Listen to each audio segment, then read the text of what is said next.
students. So in this video we like to know about OC and SC test on a single phase transformer, open circuit test and single phase short circuit test on a single phase transformer. So and the percentage regulation of a transformer, how it is useful for a transformer. What do you mean by percentage regulation?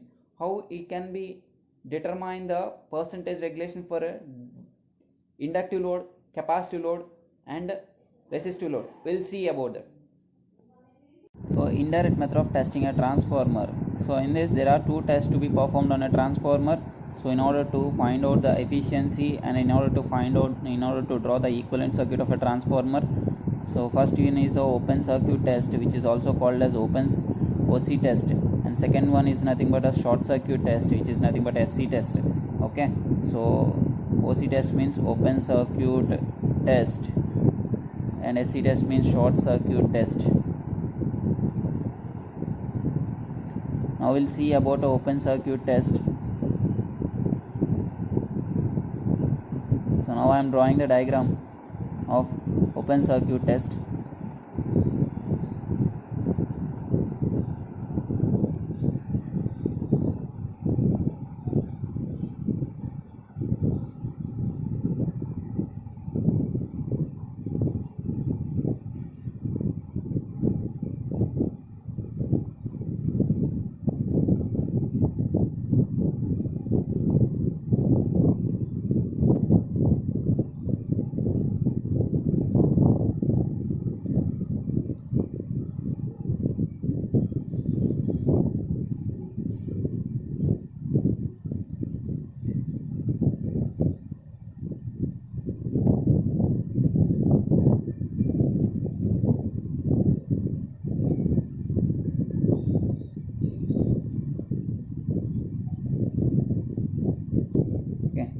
So this open circuit, the purpose of this test is to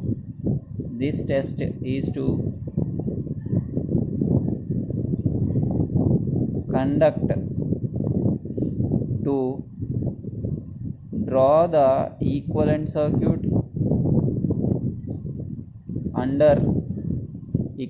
of transformer under no load condition. Okay, so this test is to conduct to draw the equivalent circuit of a transformer under no load condition. So that means here this is a open circuit, and this we can see the compared to primary. This is the machine on which the test is to be performed. Okay, so this is the transformer. Okay, so we have chosen a transformer which is having a more turns on the secondary side and less number of turns on the secondary. We have chosen like that. So that means this is a HV winding and this is a LV winding. So here why we have to conduct a open circuit test on a, so test is to be performed on LV side and HV side left open. So why we are performing like this? If I made to perform the open circuit is to be conducted on a LV side, means what happens? So if I made the test is to be performed on HV side, what happens? We'll see. Okay, so this is the phase and we are dealing with a single phase transformer. That's why we are giving a single phase AC supply.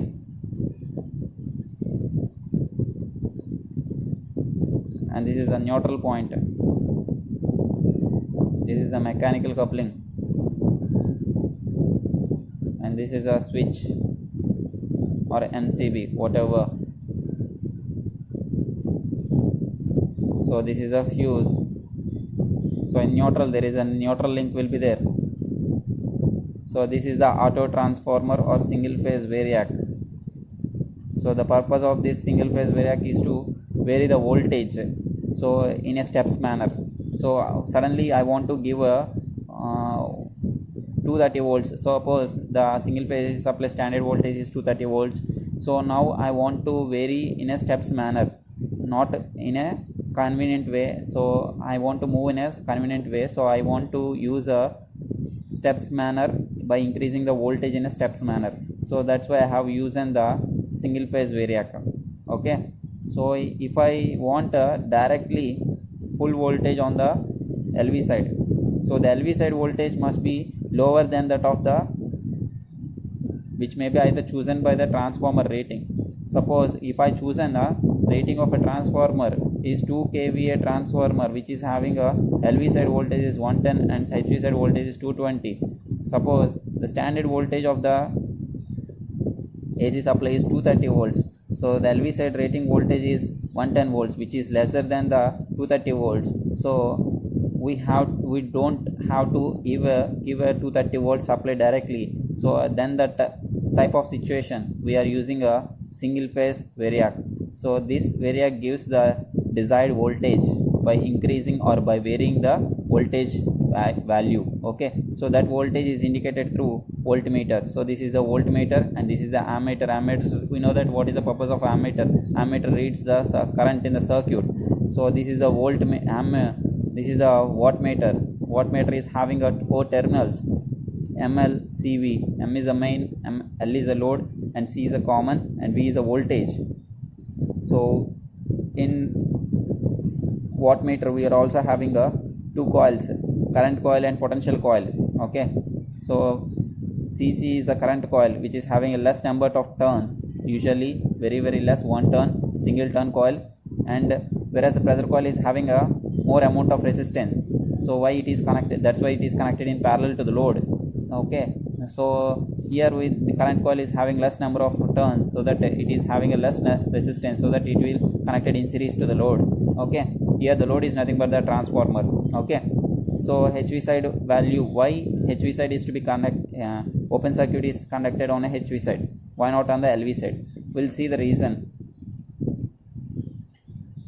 Suppose if the open circuit test is to be performed on a HV side means, so the HV side voltage is usually very high.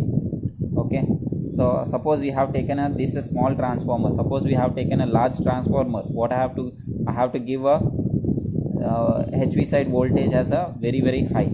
So I have to give that much of rating, that much of variac is not readily available. Okay, that is one of the point. Okay, and that much of voltage will be measured, will not able to measure the voltmeter through voltmeter. Okay, so that means the parameters which are not readily available to measure, that's why we are conducting the open circuit test on a HV side and the test is to be performed on a LV side. Okay, that is the reason. Okay, now we'll see about the procedure how to conduct a open circuit test. So here, so by switch on the supply mains and vary the variac up to rated value of a LV side value.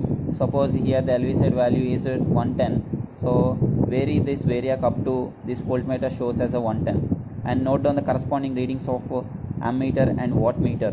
Okay, so this is the tabular form, I naught, W naught. So this is under only one reading I have to taken. So this is under no load condition, you have to take only one reading. Okay, so at what is the value of LV rated voltage, corresponding readings are to be noted down. Okay, that's all. That is the procedure of open circuit test. So how can you get a core loss from this open circuit test, and how can you draw the open circuit under no load equivalent circuit of a transformer for this? Okay, now we'll see. So this W naught is nothing but a no load power. So we already know about a no load power. So under no load condition there is no output power. So we know that output is equals to input plus total losses. Okay, so under no load condition output is 0. In this particular condition, if I made output as a 0, output is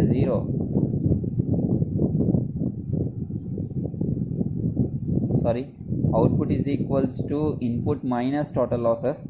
So if I input minus total losses, if I equate the input minus total losses, so you'll get input is equals to losses, input is equals to total losses.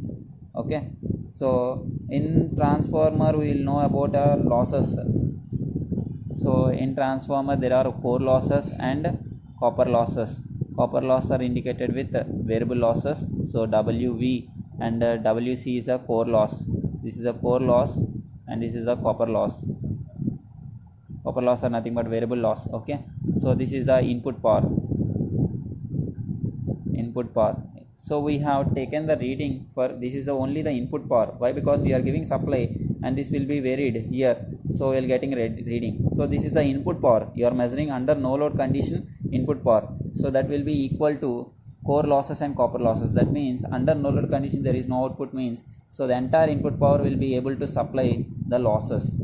The entire input power is able to supply the losses in a transformer. Okay.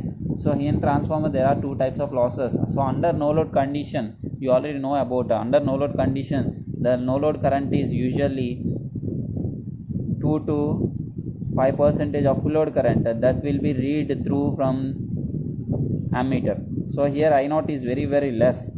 I naught value is very less value. So as we know that copper losses will depends on the current. Copper loss will depends on the current.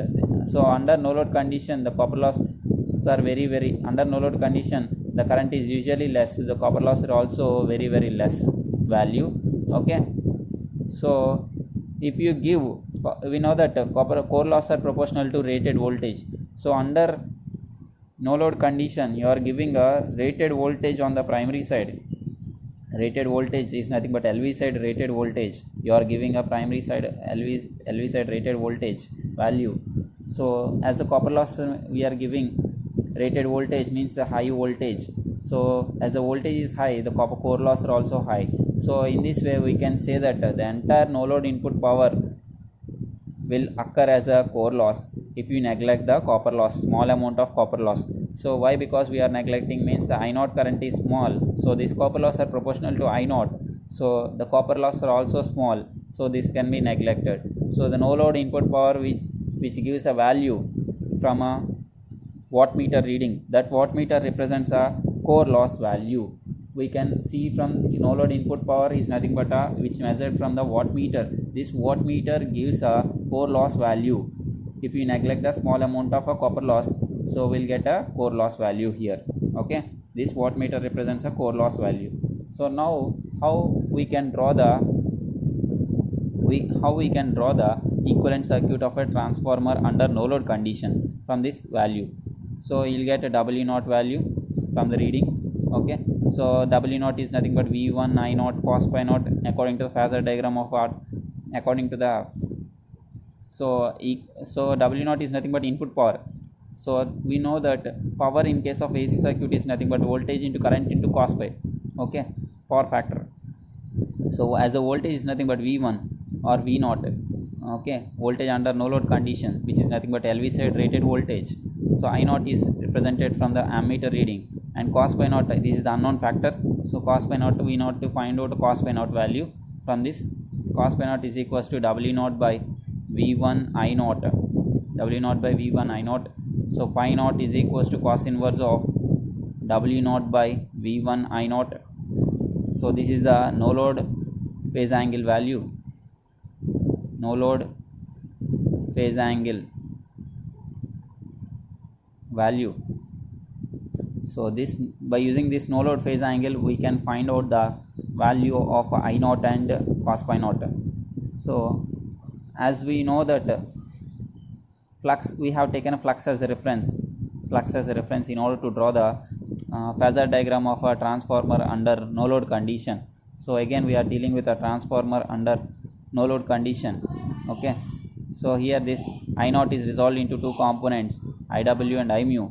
Okay, so this is responsible to generate a flux. So I mu is responsible for flux. So the I mu value is responsible to maintain the flux, so which is always in phase with the flux. Okay, so now I want to draw the V1 vector. If you consider this is a pure reactive. Okay, so this voltage current is lagging the voltage by 90 degrees. So we can say voltage is leading by this current by 90 degrees if it is a pure inductor. Okay, Now I want to represent this E1 value oppositely. This is E1. As according to the Lenz law, this E1 has to oppose the V1. So that's why this I represented negatively, 180 degrees phase opposition. So that's why I have represented like this. If the V1 is indicated here, then E1 has to be indicated here. Okay. As we know that core loss are proportional to voltage, this IW is responsible to maintain the core losses or to meet the core losses. This, as the core loss are proportional to voltage, this IW will be in phase with a V1. This IW is in phase with V1. So the angle, the sum of IW and I mu, which gives a vector of I naught, which making an angle of V1 and I naught as a pi naught. Okay. Now we'll see from this vector diagram, if you take this triangle, so the angle is nothing but a pi naught. Okay, so this is a horizontal component and this is a vertical component, so resultant is I naught here. This is a IW and this is, which is equal and opposite to I2, which is equal and opposite to I mu, which is similar to I mu. So this is also I mu vector. So now I want, this is a horizontal component, so IW is equals to I naught resultant into cos of this component, and similarly I mu is equals to opposite side component sin theta, sin phi naught. Okay, so from this phasor diagram, IW is equals to I naught cos phi naught. Similarly, so I naught is obtained from the reading, and cos phi naught we have to calculate from this phase angle. We have to substitute this in this, cos of this angle gives a cos phi naught. So thus IW is a active component of current. Similarly, I mu is equals to I naught sin phi naught, as we have obtained from this phase angle. So vector diagram. So the IW I mu. Okay. Now we have to draw the diagram, no load equivalent circuit. This is the no load equivalent circuit, and this is V1, and this I naught is divided into two currents. So IW and I mu. This is R naught and this is X naught. So now I want to find out R naught. Apply Ohm's law. Simply apply Ohm's law. What is the current flowing in this particular branch is nothing but a IW. So R naught can be obtained as V1 by IW. Similarly, X naught can be obtained by V1 by I mu. So this is, in this way we can find out the parameters of no load equivalent circuit. Now we'll see about a SC test, short circuit test. So the purpose of this test is to determine the short circuit parameters. So the purpose of this test,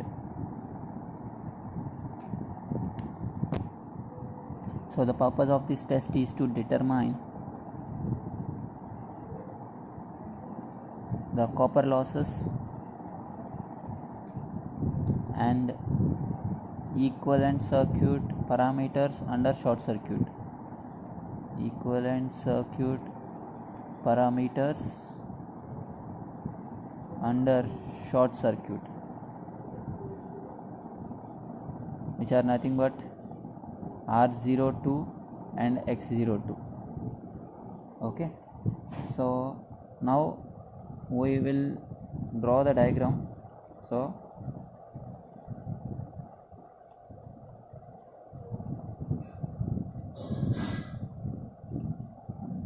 that we will understand about what is SC test. SC test also doing in the same procedure as a OC test.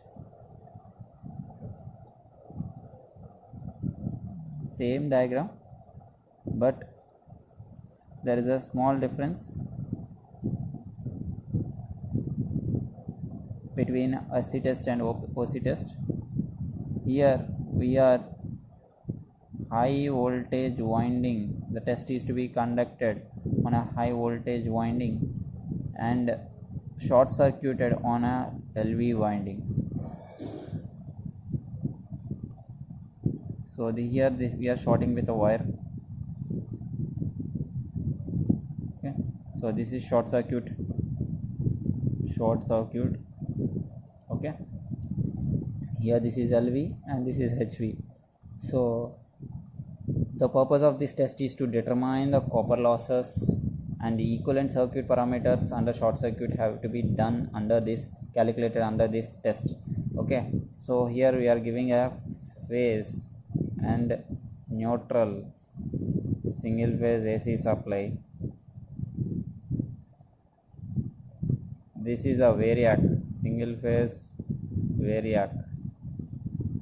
So the purpose of this single phase variac is to give the desired voltage. So here we are not able to give a rated voltage to this transformer.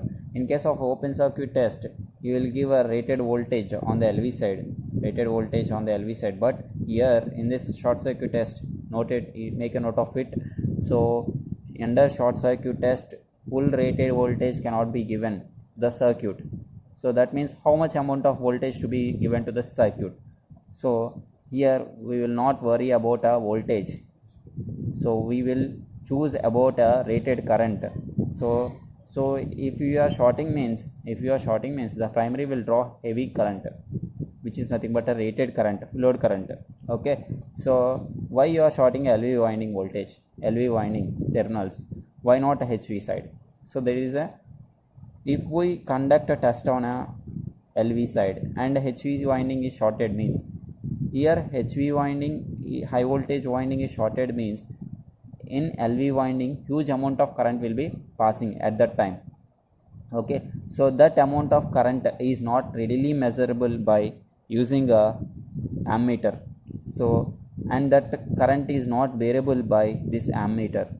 So that's why we are conducting a test on a HV side. So if the HV side the current will be less, on the LV side the current will be more. So that's why the LV side winding the short circuited, and HV side the current is usually less. So if I short the LV side terminals, is the current value will normal, so it will be readable by ammeter. If I short the HV terminals, means the LV winding current is very very high, so that it will not able to measure by ammeter, and it will not able to bear the single phase variac. So the readings which are not readily available, so the meters which are not readily available, that's why the short circuit test is performed on a LV side, and test is to be made and the measurements is made carried on a HV side.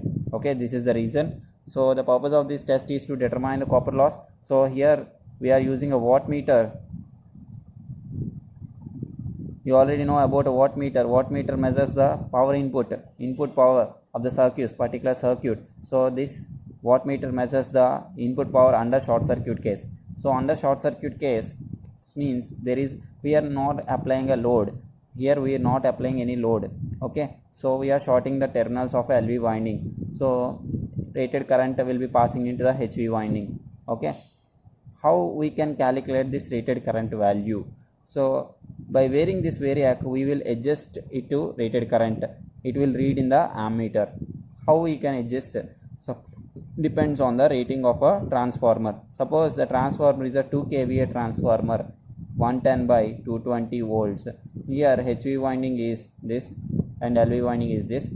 Okay, 220. So I want the current value on HV side. So HV is equals to, so 2 into 10 to the power of 3 volt amperes by 220. Here the HV side voltage is 220. So rated kVA by HV side, we want a HV side current, means divided by the HV side voltage, which gives a value nothing but 9.09 something. So okay, the high at HV is nothing but 9.09. So by wearing this variac, so this ammeter reads this value up to this value will show in the ammeter. So we will vary the variac up to this 9 amperes. Okay, so for suppose this is an example only. Okay, at that time take the corresponding readings of voltmeter and voltmeter and corresponding wattmeter readings, so that we'll get VSC and ISC and WSC. So there is only one reading at rated current value.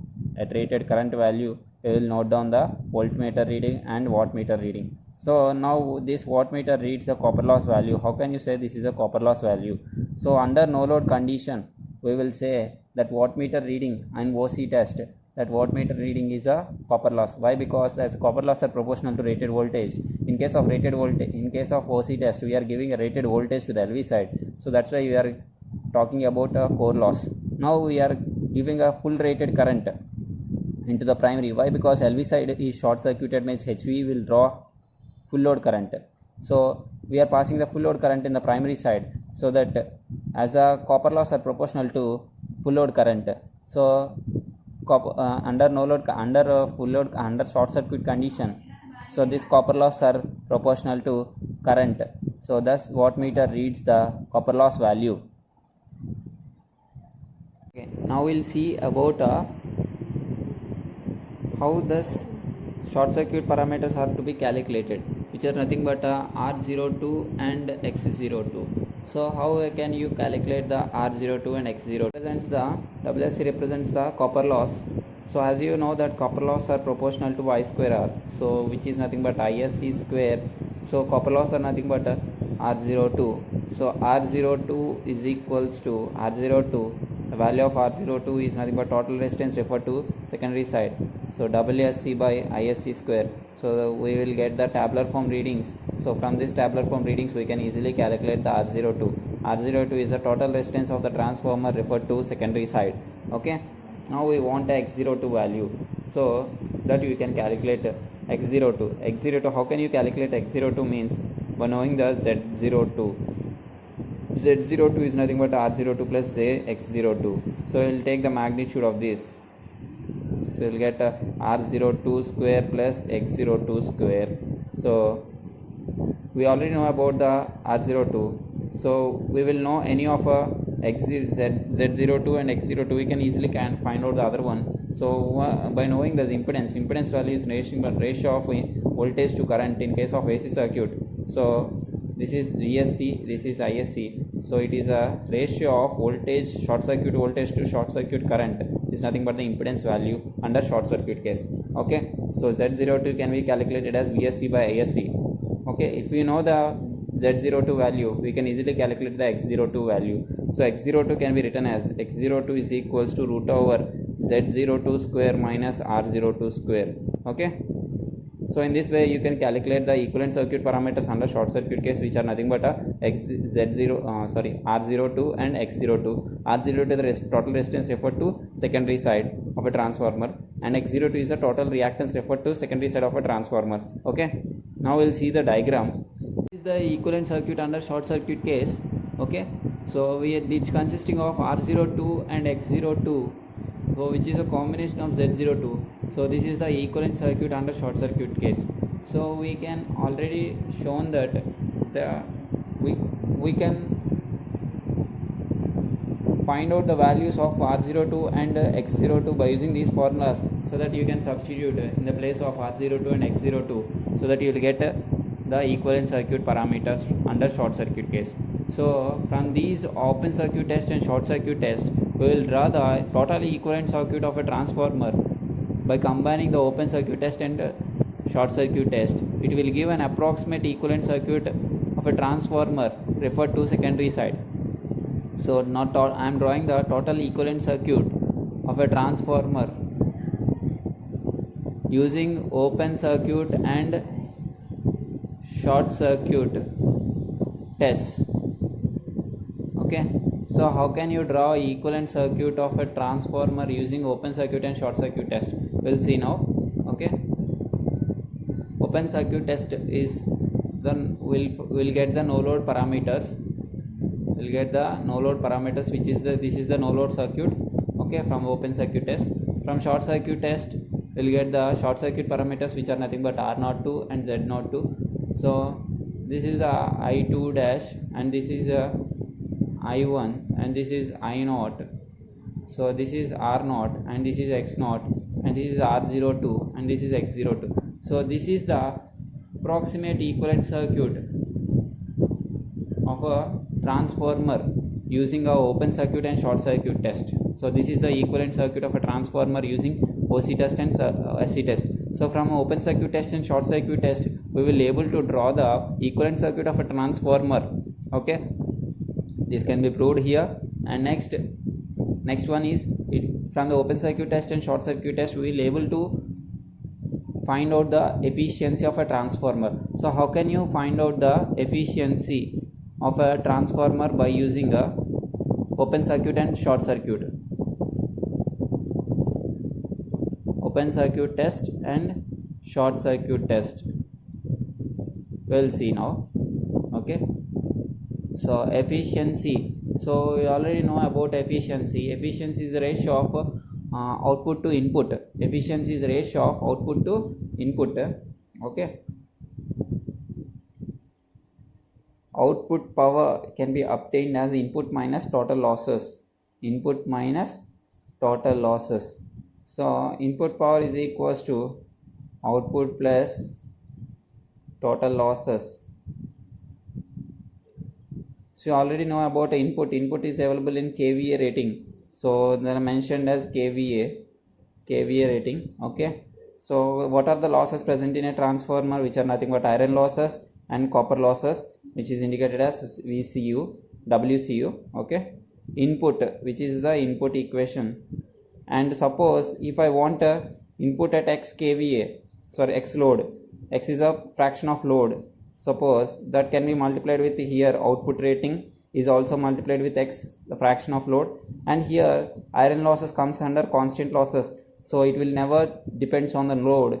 So which losses will depends on the load? Variable loss. Variable loss are nothing but here copper loss. So copper losses are proportional to square of the load. So that's why I have presented as a x square. Suppose we want input at x load means, so then WCU x square is a total copper loss at x square load. Okay, so total losses is equals to WI plus x square WCU, and output power is nothing but at x load output power is x into kVA. Okay, now efficiency at x load can be obtained as x into kVA into, so kVA is the apparent power. In order to convert apparent power into true power, which can be multiplied with a power factor is nothing but a cos phi. So it is the output rating. X into kVA into cos phi is the output at x load. So input is nothing but output plus total losses. Output at x load plus total losses at x load. So total losses are nothing but iron losses and x square WCU copper losses. So this gives the efficiency at any load.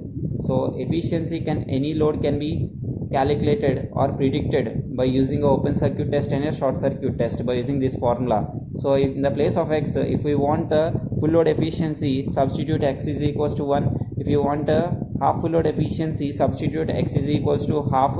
If we want a 1/4 full load value efficiency, so then substitute x is equals to 1/4 full load. Okay, x value is 1/4 at that time. Okay, so this is the efficiency at x load of a transformer. This can be obtained by using a open circuit test and short circuit test. Okay, so this is the formula. Now okay, the next topic is about the regulation of a transformer. So we already seen the efficiency of a transformer. Regulation will also gives a figure of a merit of a machine. So that means by using a term regulation we can decide the performance of a machine. Okay, so what is the regulation value? How is it to be? So the regulation value is as much as lower, so the machine is working as a better performance. So that means regulation should be low. So what do you mean by regulation? Change in the secondary terminal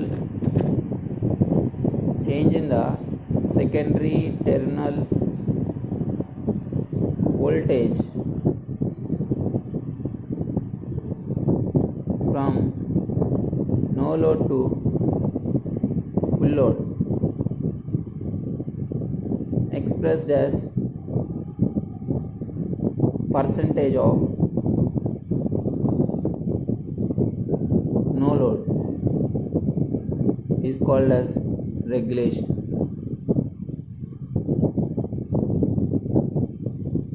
Okay, now according to the statement, so change in the secondary terminal voltage from no load to full load. So now we'll see the diagram. You can understand from this.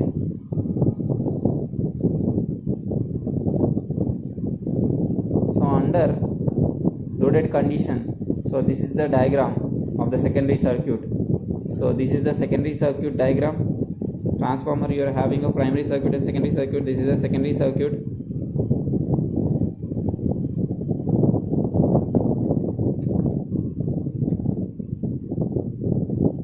Okay, now we'll see this transformer is referred to secondary side. So transformer total resistance is referred to secondary side, means the R1 plus R1 R2 plus R1 dash, so it will come as a R02. Similarly, X1 dash plus X2 is called as a X02. So we have already created the values, we have already derived that values. Okay, now regulation is nothing but a change in the secondary terminal voltage from no load. No load means E2. No load, this is the E2 is the no load value, and full load voltage is nothing but a V2. At the corresponding load terminals, the voltage is nothing but a terminal voltage or full load voltage. Okay, so the difference between these two expressed in terms of a no load voltage, so E2 minus V2 by E2 is called as a regulation. If I multiply it with 100, so this is called as a regulation. Okay, now I want to derive the alternate expression for this approximate voltage regulation of a transformer. So that is nothing but a E2 minus V2. So if I increase the load, means what happens, the current will increase. If I increase the current, means what happens, the drop will increase. If I increase the drop, means what about the voltage across the load, it will decrease.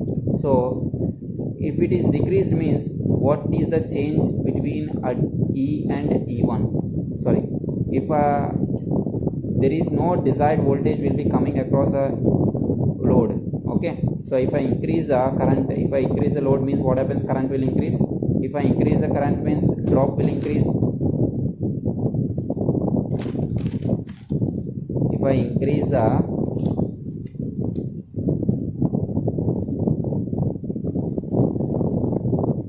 the current, means what about the drop? Drop will also increase. If the drop increases, the voltage across the load will decrease. So then E2 minus V2 difference is more. If E2 minus V2 is difference will be more, means regulation will also more. So this implies that regulation will be poor when it is more. When it is more, means the deviation between E2 and V2 is more, then only the regulation is more. At that time, the machine works as a poor performance. Machine works with a poor performance. So in order to reduce the regulation value as a, so this resistance and reactance should be designed in such a way that it will give the less drop value.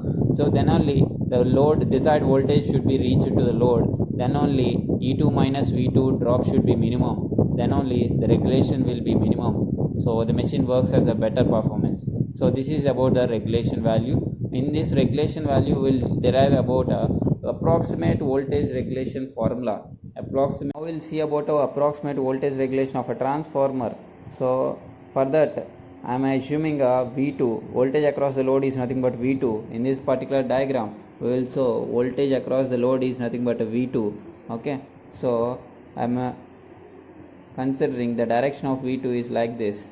Okay, so if the direction of V2 as a reference, the current will also lagging behind. Why? Because you consider an inductive load. So the inductive load is of current lags voltage by an angle of phi if it is not pure. So in nature there is no availability of pure inductive loads. So in practical point of view, the current lags voltage by an angle of phi 2. This is an inductive load. Okay, so we are drawing the phasor diagram for inductive load now. Okay, so what happens to the E2 value? I want to draw E2 representation. E2 represent, how can you represent the E2? So by taking the KVL. So if you want to know the KVL value, so KVL is nothing but a voltage drop across a closed loop must be equal to 0. So voltages and voltage drops around a closed loop must be equal to 0. So in this way we are moving. We touch the negative terminal of E2 minus E2 plus I2 R naught 2 is a drop, so drop is in the form of voltage, so plus J I2 X02 is a inductive reactive drop, okay, plus if you are moving towards the voltage V2 value, plus V2 is equals to 0. Now I want E2 value from that equation. E2 is equals to V2 plus I2 R naught 2 plus J I X naught 2. Okay, these are all vectors. Consider these are all vectors. Okay, so now E2 can be obtained by adding a V2 plus I2 R naught 2 plus J X naught 2. Okay, now we have already drawn the V2 and I2 vectors. So for that V2 we want to add I2 R naught to drop and I2 Z naught to drop. Okay, so in the same manner the resistive drop will also add it to the in the direction of current. I am adding to the voltage vector. Why? Because this is also voltage drop. Okay, so that's why I have added to the voltage vector. Okay, in the direction of current, so from this here, this is a J term. J term means 1 at an angle of 90, so we can represent 1 at an angle of 90, that means an anti-clockwise direction, 90 degrees displacement. So this is a 90 degrees, so this represents the J I2 X naught 2. Okay, so from this here, so V2 plus I2 R naught 2 plus J I2 X naught 2, which gives a value of E2. So this is the E2 vector. So this is the phasor diagram. Now from this phasor diagram is again redrawn. Now we'll see this is alternative diagram. So from this figure, so this is the V2 and V2 is lagging by an angle of I2. This I2 R naught 2 can be added to V2 in the direction of I2. Okay, from here 90 degrees, one at an why? Because one from resistance to reactance there is an angle displacement. J represents a 1 at an angle 90, so that 90 degrees from this anti-clockwise direction we are adding it to I2 R naught 2. We can obtain the I2 Z X naught 2 vector like this. Okay, so addition of V2 plus I2 R naught 2 plus J I2 X naught 2, which gives a value of V2. So from this I am extending the lines. So if this is a pi 2, means this triangle is also a pi 2. Okay, this angle is pi 2. If this is a pi 2, means this angle is pi 2. Okay, according to this triangle. Okay, now we'll see from this triangle. So this is again I have drawn like this. Okay, so this angle is making with this component. So this component is a horizontal component and this is a vertical component. So resultant is a I2 R naught 2. I2 R naught 2 into cos phi 2 is a horizontal component. Similarly, vertical component is I2 R naught 2 sin phi 2. So from this triangle I can draw like this. So this is the triangle. Okay, this is the triangle. I2 X02 is the resultant, I2 X02. So this is the I2 X02. The angle making with this component is nothing but this is a horizontal component, I2 X02 cos phi 2. This is a horizontal component and this is that value, and I want this line, this length value. Okay, so this is nothing but opposites component is nothing but a sine component. I2 X02 into sin phi 2 is this component. So I have represented from here to here, the value is V2. Okay, we have already represented by the vector. From here to here the value is I2 R naught 2 cos phi 2. From here to here the value is I2 X naught 2 sin phi 2. Okay, so from this figure we can say that E2 is equals to, E2 can be obtained as V2 plus I2 R naught 2 plus V2 plus I2 R naught 2 cos phi 2 plus I2 X naught 2 sin phi 2. Now I want a regulation expression. So regulation can be obtained as E2 minus V2. So here we are got E2 minus V2 is equals to, this V2 is shifted to this side. So we'll get I2 R naught 2 cos phi 2 plus I2 X naught 2 sin phi 2 Okay, I am dividing both sides by E2 and multiply it with 100 on both sides.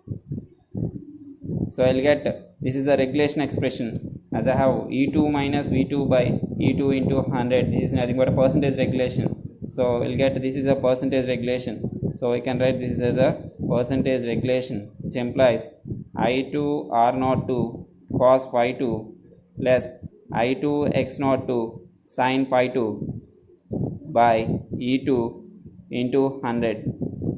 So this is the percentage regulation expression for, this is a approximate percentage regulation for inductive load. In the same manner we have to derive for a capacitive load and resistive load also. Now for capacitive load, I am drawing the phasor diagram. For that I want to derive the regulation, approximate voltage regulation. So I am considering V2 as a reference. So this V2, thus current I2 must be leads V2, for this is in the capacitive load. So I am using a capacitive load here. Okay, so the capacitive load nature is to, the current I2 leads V2 by an angle phi 2. This is in case of practical. So this I want to add a I2 R02 in the direction of I2. So in this direction I want to add the I2 R0 to V2. So from here 90 degrees J I2 X02. So we will add a drop. So this is a 90 degrees. So here we will get I2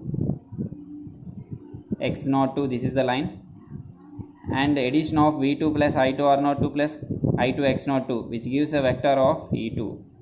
So this is the value of E2. From now here to here I want the distance, alternate distance. So from here to here the value is V2. Okay, so now extending the lines. So if this is a phi 2 means this is also a phi 2 value according to similarity of triangles. So if you take the triangle again here, so this is I2 R02, angle is making here, this is a cos component. Okay, this is I2 R02 cos phi 2 here up to here, and this is I2 R02 sin phi 2 here. Okay, and now I want this triangle, so I am extending these lines. Okay, so I want to move in this direction. So this is a, so if this is a phi 2 means this angle must be phi 2. Okay, if this is pi 2 means, sorry, this is pi 2 means this angle must be pi 2, not this angle. Okay, so this angle must be pi 2. So if this is angle means this is a cos component. Okay, I am drawing the triangle again here. It will move in this direction. Okay, so this is I2 X02. Okay, and this is a angle making with this component means this is a cos component I2 X02 cos phi 2 up to here. Okay, and this is a sine component I2 X02 sin phi 2, which is moving in this direction, Okay, now I2 R02 cos phi 2, this is a I2 R02 cos phi 2 from here. Okay, now I want I2 X02, so this length, so up to here this, adding this length minus this length gives a value of E2. So what is this value? This is the value exactly. So I2 X02 sin phi 2, so which can be written here I2 X02 sin phi 2. So now E2 is equivalent to V2 vector plus I2 R02, same addition, cos phi 2 minus, why I am writing as a minus means only I want this distance. Okay, we are adding the total distance. If you subtract this distance you will get a E2 value, alternate value. Okay, so this is a minus I2 X02 sin phi 2. Okay, from this, these are all vectors.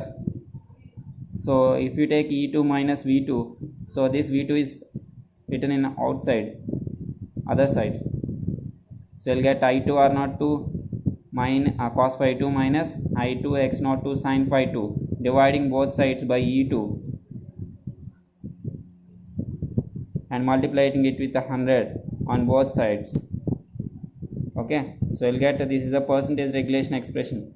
I2 R0 2 cos phi 2 minus I2 x 0 2 sin phi 2 by E2 into 100. So this is a percentage regulation expression, approximate percentage regulation expression for a capacitive load.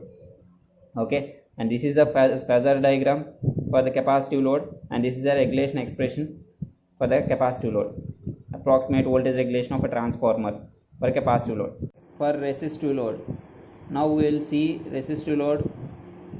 For resistive load, what is the voltage regulation, approximate voltage regulation formula? Okay, for that I am drawing the phasor diagram. So if you take a V2 as a reference, so for resistive load, this I2 must be in phase. So that is the nature of a resistor. So for a pure resistor, what is the nature of a voltage and current? Both are in same phase. So that I am drawing the same phase. V2 and I2 both are in same phase. So that I want to add drop to V2, which is in the same direction of I2 R0 2. So from here 90 degrees in anti-clockwise direction. Okay, so this is the I2 x 0 2 vector. So addition of V2 plus I2 R0 2 plus j I2 x 0 2 gives a E2 vector. So this is the E2. This is the vector diagram for a resistive load. Now we will see what is the alternate distance for E2. So this is from here to here V2, from here to here this is the I2 R0 2. This is the alternate distance for E2. So again we can write E2 vector is equals to V2 vector plus I2 R0 2 vector. Okay, so now we want a regulation value I2 R0 2. Okay, both sides divided by E2, divided by E2 and multiply it with 100. So this is the expression for percentage regulation of a resistive load, I2 R0 2 by E2 into 100. So this is the approximate voltage regulation for a resistive load. In this way we have derived for the resistive load, approximate voltage regulation of a transformer, and the inductive load and capacitive load we have seen. So in this way, by using these formulas, we can calculate the percentage regulation at any loaded condition. So it can be proven by, so regulation at any load, X load, can be obtained as, so we have taken the inductive load first. This is for inductive load.